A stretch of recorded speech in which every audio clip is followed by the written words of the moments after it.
Let's talk about Impact Assistant, the AI assistant that's built into Spider Impact. You can access it by clicking on the Impact Assistant icon in the lower left corner, and it pulls up a chat dialog. Now, most folks will type their questions in here, but I'm going to use voice for the purposes of this demo. I'm trying to get a bunch of data from the field to populate my KPIs, but I don't want to make people log in to fill out the form. How do I do this? So you can ask questions about how to use the software, and our entire support documentation is built in. So the AI has access to the support documentation.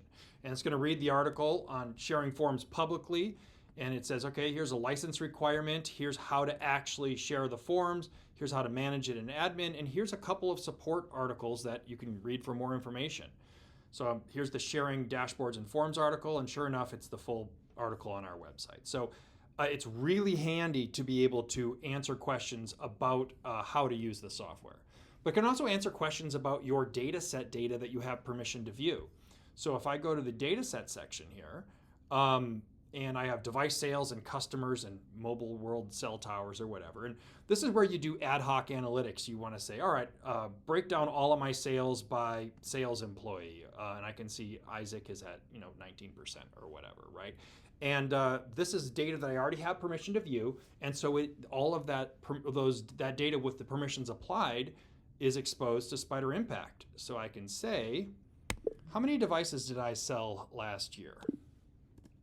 And Impact Assistant is going to turn that query that you type in into an actual data set query that pulls in, and it's going to say 9,248 is the number of sales in device sales where the sales data is 2025.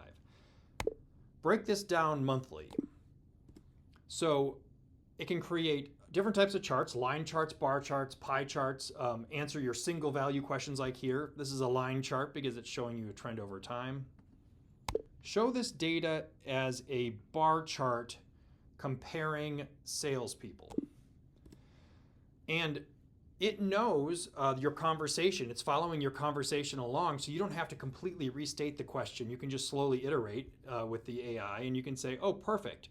This is Isaac Bernhard, Odell, et cetera, right? This is good, but instead of the number of sales, I'm trying to see the overall value of the sales. And again, because it knows what chart it showed me last time, it's going to go and give me the exact same chart, but this time with the value of the sales on the axis. Slice it and dice it and querying and doing its thing, perfect. And I can save that chart off to the organization or whatever, right?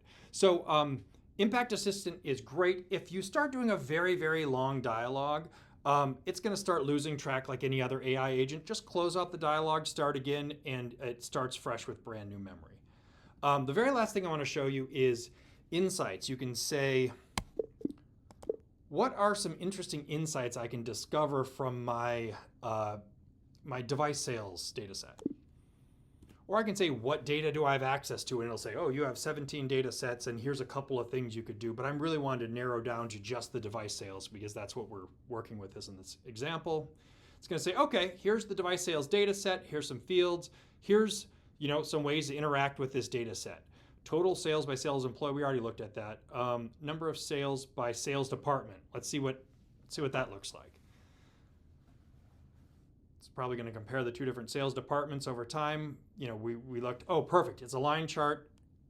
Yeah, and you can see the number of sales for the different organizations or whatever. And I can number of retail versus corporate. And I can copy that off to my organization. I can save it somewhere. So Impact Assistant is just another way to get access to the data that you already have, another way to answer your questions very quickly. And it can be a fantastic way for interacting with your data.